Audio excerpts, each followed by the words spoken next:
সম্মানিত দর্শক শ্রোতা ভাই ও বন্ধুগণ, আসসালামু আলাইকুম। আপনারা যারা বর্তমান সময়ে মিশ্রভাবে মাছ চাষে সফল হতে চান তাদের জন্য এই ভিডিও। আজকে আপনাদেরকে দেখাচ্ছি প্রথম সারিতে দেশি শিং মাছের পোনা।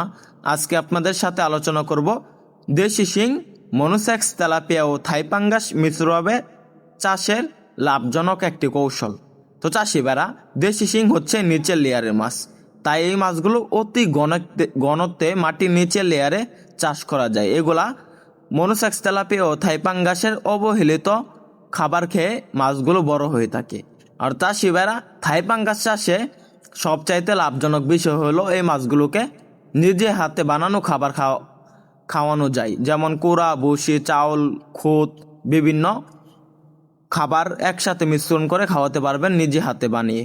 তো চাষিবারা, থাইপাঙ্গাস চাষের লাভজনক কারণ হলো এই মাছগুলো প্রচুর গ্রোথ আসে। অবশ্যই থাইপাঙ্গাস ক্রয় করতে চাইলে এরকম বড় সাইজের মাছের পোনা ক্রয় করবেন, কেননা এই মাছগুলো ভালো গ্রোথ আসে এবং তাড়াতাড়ি বড় হয়।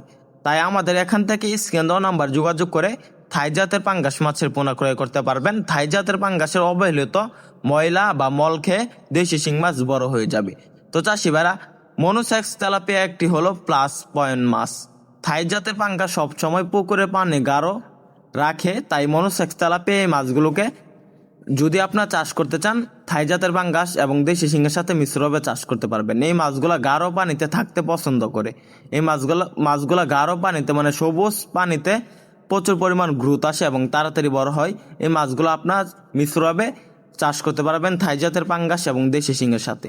এই মাছগুলা দেখা যাচ্ছে 6 মাসে 1 কেজি প্লাস ওজন আসে। তাই আমাদের এখান থেকে মনোসেক্স, তেলাপিয়া মাছের পোনা ক্রয় করুন, থাই জাতের পাঙ্গাস এবং শিং মাছের পোনা ক্রয় করুন স্ক্রিনে দেওয়া নাম্বারে যোগাযোগ করে।